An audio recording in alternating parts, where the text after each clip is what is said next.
bien, bonjour, bonsoir. Comme d'habitude, on va se retrouver pour un petit test. Alors, comme vous le savez, ça fait un moment que je le teste, le Oukitel K6000 Plus.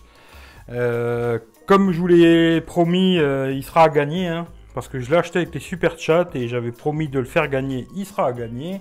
Je vous dirai ça dans une autre vidéo, comment on va faire exactement. Mais là, c'est vraiment le test aujourd'hui. Alors comme d'hab, vous retrouverez tous mes liens dans la description, lien d'achat Amazon, super gentil pour ceux qui utilisent, Facebook, Twitter, Instagram, le lien PayPal, etc., etc. Le lien des lutins du Phénix aussi si vous voulez les aider. Il y a tout dans la description. Je vous mettrai un lien Gearbest si vous voulez acheter ce téléphone. Pour commencer tout de suite, le tour du téléphone, bon vous irez voir, je vous mettrai dans la description ici en haut là. Je vous mettrai si vous voulez voir le déballage parce que je ne vais pas vous refaire tout le tour du téléphone quoi. Dans la boîte, il y a la coque, le téléphone, un chargeur, le câble micro USB et il y a aussi un adaptateur au câble OTG quoi. Voilà. Si vous voulez voir le déballage, je vous mettrai la vidéo ici en haut. Vous aurez juste à cliquer et regarder. Comme ça, il n'y a pas de problème. Voilà. Alors, le petit tour du téléphone, ce qu'on va faire, je vais faire un truc assez simple. On va aller sur Gearbest. Alors, il est monté un peu le prix du téléphone. Alors, le prix, moi je l'ai eu dans les 130 balles, il me semble. Là, j'ai l'impression qu'il est remonté un petit peu le prix du téléphone. Bon, bah c'est comme ça, il faudra faire avec, malheureusement. Alors, c'est un Oukitel K6000 Plus. Il est 4G, bien sûr, j'ai testé. Bon, là, j'ai la 3G parce que... Merci Free, quoi. À l'intérieur, malheureusement, j'ai pas la 4G avec Free. Mais il fonctionne, 3G, 4G, j'ai testé avec Orange et Free. Ça marche, il n'y a pas de problème. C'est un 5,5 pouces en Full HD. L'écran... pas de problème. Le processeur, c'est un MediaTek 6750T, octa-cœur, 1,5 GHz, 4 Go de RAM, 64 Go de mémoire. Franchement, ça tourne assez bien. Pour moi, personnellement, pas de souci quoi. Voilà. Il est sous Android 7.0. Par contre, à mon avis, il aura sûrement jamais de mise à jour, je pense. J'en ai pas eu depuis que je l'ai et je pense pas qu'il y en aura. Après, je peux me tromper, mais voilà. Appareil photo, alors ils disent 8 millions à l'avant, 16 millions à l'arrière. Est-ce que c'est interpolé ou pas? Je sais pas, mais je pense que c'est un peu interpolé à mon avis. Ensuite, la batterie, alors 6080 mAh. Je vous en reparlerai un petit peu plus tard, mais à mon avis, je pense que c'est pas vraiment une 6000 mAh. J'ai un petit doute quand même. L'empreinte digitale qui est vraiment pas très bonne. Franchement, on va dire 50% quoi. 5 poils marchent, 5 poils marchent pas quoi. C'est assez emmerdant, je trouve, c'est pas terrible. Bon, il a les sensors comme tous les téléphones. Il est dual SIM ou une SIM et une carte SD comme d'hab. Bluetooth 4.1, ça je vous en reparlerai aussi parce que je trouve que le Bluetooth il consomme vraiment beaucoup. Le GPS, pas de problème, ça marche impeccable, il n'y a pas de problème. Dedans, ouais, aussi, il y a quelques traductions un peu bizarres, j'essaierai de vous montrer. 210 grammes, voilà, 210 grammes le téléphone. C'est un peu lourd, mais on s'y fait. Franchement, on s'y fait, c'est pas un problème. Et puis là, vous avez ce qu'il y a dans la boîte, quoi. Voilà. Sinon, devant, alors, on a la caméra, comme je vous ai dit, en 8 millions. Il y a une lettre de notification, ça c'est bien. Les capteurs, le haut-parleur ici. Écran 5,5 pouces en Full HD. Les boutons rétro-éclairés en bas. Alors là, je sais pas si on voit qu'ils sont rétro-éclairés, mais ils le sont bien. Ils sont bien rétro-éclairés. L'empreinte digitale devant, ici en façade, l'empreinte digitale. Sur les côtés, bouton on-off qui ne bouge pas, plus moins ça bouge pas. Le jack en haut, moi je préfère l'avoir en bas en général, mais bon, il est en haut. Ensuite, ici sur le côté gauche, il y a le petit tiroir pour les doubles SIM ou une SIM, une SD. En bas, à un côté c'est le micro, micro USB, pas de type C, dommage. Et le haut-parleur. À l'arrière, bon, avec la coque, je vais l'enlever parce que c'est pas du tout, il a pas du tout le même design sans la coque. Alors, je vais vous enlever la coque parce que la coque, elle a un petit, je sais pas si on verra comme ça.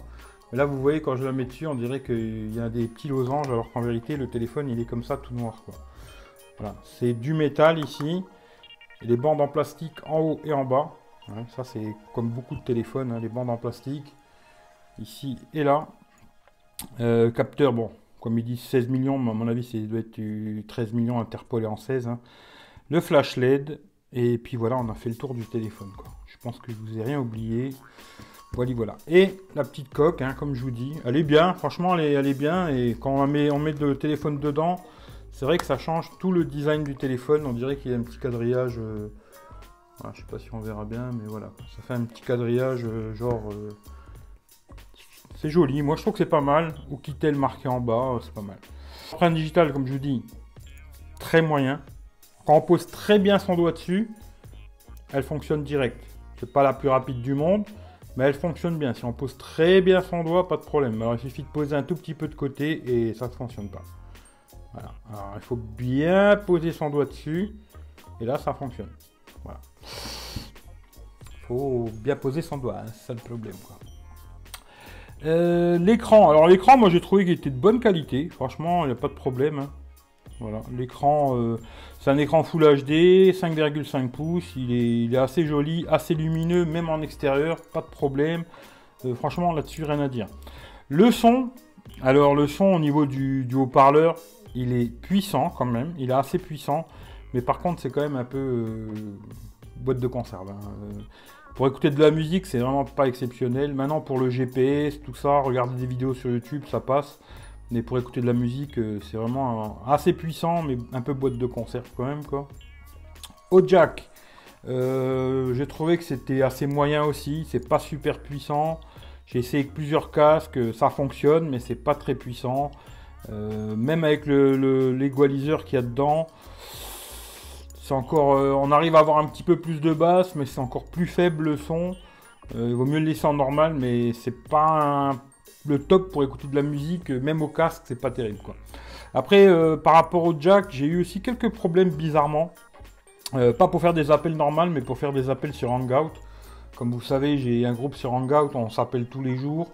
Et j'ai eu quand même pas mal de problèmes, que ce soit avec le main libre, sur Hangout, hein, je parle. Mais en appel normal, ça passe pas de problème. Mais sur Hangout, que ce soit avec le main libre du téléphone ou avec le jack, ça merde. Pourquoi? Je n'en sais rien du tout. Mais en appel normal, pas de problème. Maintenant, est-ce que si vous faites des appels avec Skype, des trucs comme ça, peut-être vous aurez des soucis, quoi. Voilà. Le GPS, je vous ai dit, j'ai testé vraiment avec un GPS sans connexion, hein. Pas de connexion, rien du tout. Il décroche pas, rien, tout impeccable. Ensuite, les trucs qui intéressent beaucoup de gens, c'est les Antutu. Alors, alors là, on est dans les screenshots. Je vais vous montrer un peu, hein, tout ce que j'ai fait en screen. J'ai tout testé. Tout testé une fois application installée et tout, hein. Vraiment, j'ai testé quand j'ai tout installé, quoi. Alors, au niveau du toucher, multitouch, c'est un 5 doigts, hein. Ça, je vais vous en parler plus tard. Ensuite, Epic Citadel. Alors, j'ai fait un test, là, c'est en high performance, il a 52 fps. En high quality, il a 51,8. Et quand on le met au maximum, ultra high quality, il est en 38,8. Normalement, quand on dépasse les 30, c'est bon. Voilà. Normalement, là-dessus, il n'y a aucun problème. Les benches, alors ça, c'est des trucs qui intéressent beaucoup de gens. Sur Geekbench, 666 en simple cœur, 2636 en multicœur, hein, avec tous les cœurs activés. Alors, ça fait à peu près... On est en dessous d'un LG G3, hein, en simple cœur. Et on est à peu près au même niveau qu'un Xiaomi Redmi Note 3 ou un OnePlus 2. Voilà. En multicœur, on a à peu près la même chose, quoi. Voilà. En toutou, alors en toutou, j'en ai fait plusieurs. 44 454. Bon, comme je vous dis, franchement, c'est pas très représentatif du téléphone, hein, tout ça, hein. Geekbench, oui. Mais bon, en toutou, je le fais parce que les gens, ça les intéresse, hein, alors voilà. 44 640 et 44 000. Dans Instagram, franchement, il n'y a aucun problème. Il n'y a pas de souci, quoi. Franchement, il n'y a pas de lag, il n'y a rien du tout, hein. C'est quelque chose qui tourne super bien. J'ai été même très étonné de la façon que ça tourne, quoi. Franchement, il n'y a pas de souci. Même si je fais du multitâche, qu'est-ce que je peux vous rouvrir quelque chose que je peux vous montrer, je sais pas, genre là, hop, voilà, pour regarder le programme de la télé. Non, non, mais franchement, c'est un truc il n'y a pas de souci, ça marche bien. Il n'y a aucun souci à ce niveau-là, quoi. Franchement, je trouve que ça tourne très très bien. Pas de souci, voilà. Et l'autonomie, alors l'autonomie de ce téléphone, elle est un peu curieuse. Parce que comme je vous ai dit, normalement, c'est une 6080 mAh, hein. Mais j'ai eu des scores assez différents les uns des autres. Alors les premières fois, j'ai fait des scores assez bons, comme là 9h32. Attention, hein, assez bon, je dirais pour une 4000 quoi, mais pas pour une 6000 quoi. Parce que ça, c'est des scores que je faisais à peu près la même chose avec le Redmi Note 4X qui avait une batterie de 4100. Là, il a une batterie avec le même écran, Full HD, etc.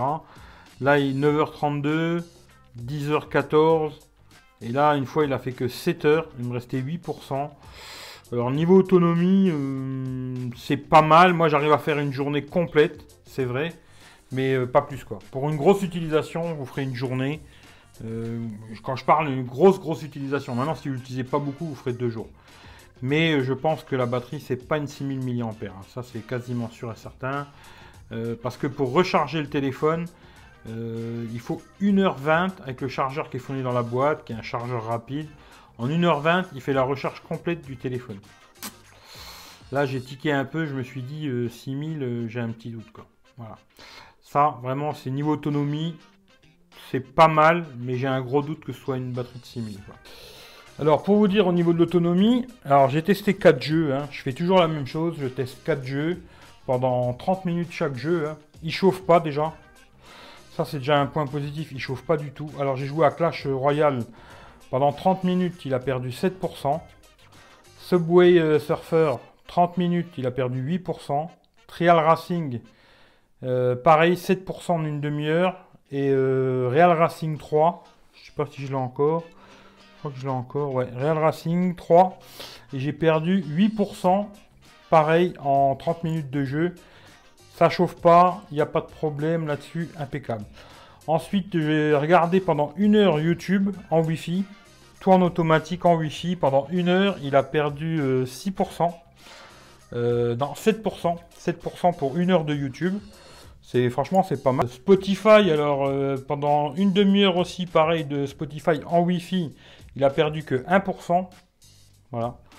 Niveau autonomie, c'est pas mal, mais j'ai un gros doute que ce soit une grosse batterie de 6000. Parce que je pense qu'avec une 6000 mAh, il aurait pu faire largement entre 12 à 15 heures écran allumé. Et là, c'est pas le cas, quoi. C'est plutôt dans les entre 8-10 heures. Le max que j'ai fait, c'est quand je vous ai montré 10 heures, hein, 10 heures et quelque chose.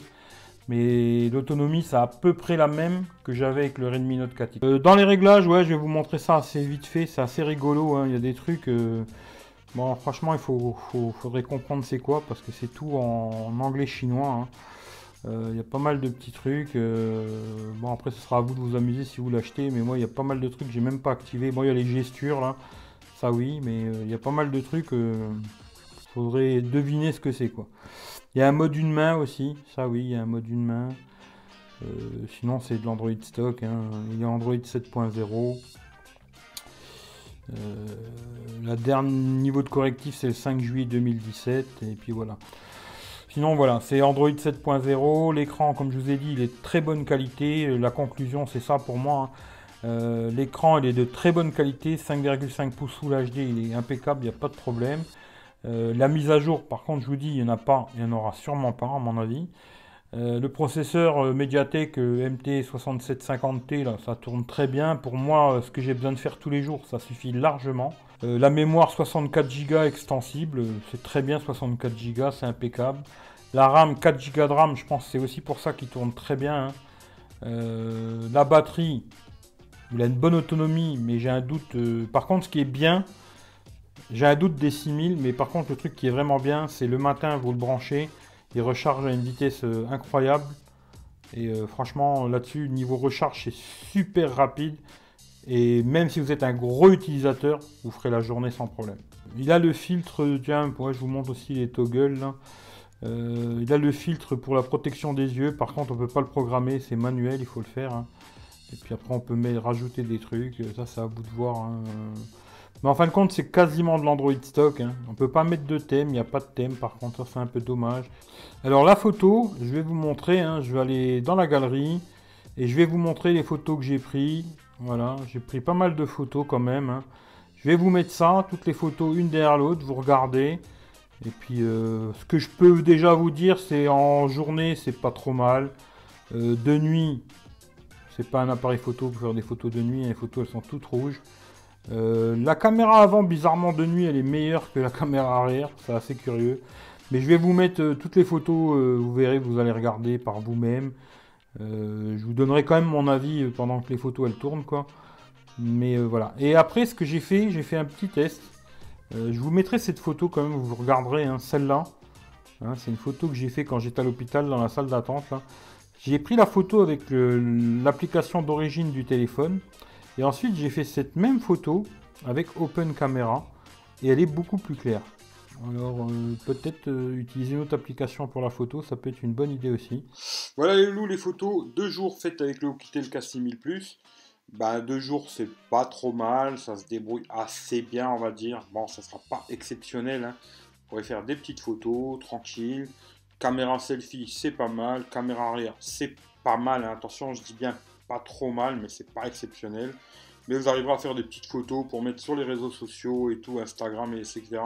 Ça passera pas mal. Après, de nuit par contre, alors là vous allez voir les photos de nuit, c'est pas du tout la même. Là c'est les mêmes photos que j'avais fait avec le Note 8 et l'iPhone 7 Plus. De nuit c'est pas du tout ça. Les photos elles sont vraiment pas exceptionnelles. C'est pas très exploitable. Là quand il y a des lumières artificielles c'est tout rouge. Là, bizarrement, dans les mêmes conditions, la caméra selfie elle est meilleure. Alors, je sais pas pourquoi, mais vous verrez que niveau photo, c'est pas ça pour la nuit. C'est vraiment pas le truc qu'il faut utiliser. Par contre, là, j'ai fait quelques photos. Vous allez voir des fleurs. Je trouve qu'elles sont sorties pas mal. Il n'y a pas de double objectif. Pourtant, il a fait un petit focus et tout, un flou à l'arrière. C'est pas mal. Bon, voilà, ça fera des petites photos sympathiques, mais sans plus, quoi. Par contre, là, vous allez voir le petit truc que je vous ai dit avec Open Camera. Là, c'est l'application d'origine et que Open Camera, c'est beaucoup mieux. Alors, peut-être utiliser Open Camera pour utiliser le téléphone, quoi. Et ben, petit test vidéo caméra avant avec le Oukitel, hein. Je le tiens en main, tout simplement. Voilà, petit test vidéo. La caméra avant du Oukitel K6000 Plus. Voilà, il fait pas beau comme d'habitude. Il faut s'habituer maintenant. Voilà, voilà ce que ça donne. Caméra avant en marchant. Voilà, voilà. Alors la même chose, petit test vidéo avec la caméra arrière, Oukitel K6000 Plus. Caméra arrière. Voilà, faire un petit tour sur moi. Il fait pas beau, hein, malheureusement.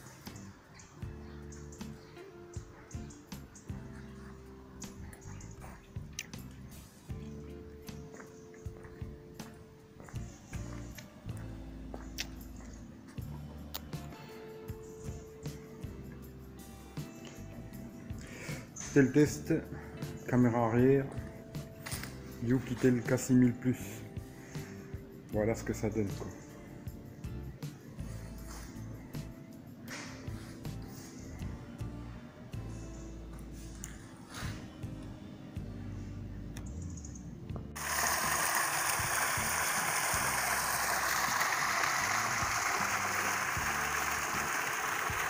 Petit test de nuit avec le Oukitel K6000 Plus.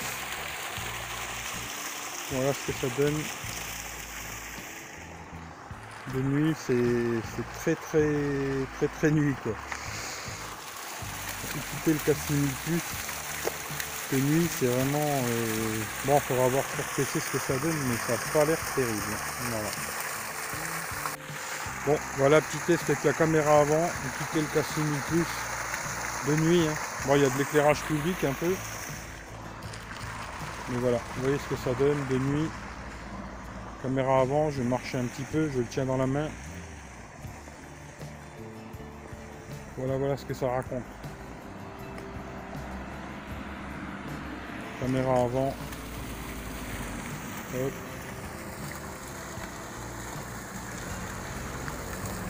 Voilà, voilà. La conclusion de ce téléphone, il est pas mal. Mais aujourd'hui, je trouve qu'à 130 €, on trouve un Xiaomi Redmi Note 4X. Je vous conseillerais plutôt d'acheter le Redmi Note 4X, quoi. Au même prix, même là en ce moment, il est moins cher en fin de compte, le Redmi Note 4X que celui-ci. Même si celui-là, je pensais qu'il aurait une très grosse batterie, une beaucoup meilleure autonomie, hein. Je pensais plutôt 15 heures d'écran allumé avec 6000 mAh. Et là, c'est à peu près la même chose que le Redmi Note 4X, quoi. Le Redmi Note 4X est meilleur en photo, il est meilleur le processeur, le capteur d'empreinte digitale, il est top sur le Xiaomi, alors que celui-ci, c'est moyen. Le Xiaomi, il aura des mises à jour, alors que celui-là, à mon avis, il n'en aura pas. La conclusion à la fin, je vous dirais plutôt, prenez le Redmi Note 4X si vous voulez un téléphone avec une grosse autonomie. Ou alors attendez un petit peu, ils vont sortir les Redmi Note 5, qui je pense auront aussi des grosses batteries et qui auront un design 18/9e, quoi. Mais voilà, si maintenant vous êtes vraiment intéressé par ce téléphone-là, il marche bien, il n'a pas de problème. J'ai pas eu un seul bug depuis que je l'utilise et je l'utilise vraiment tous les jours, hein.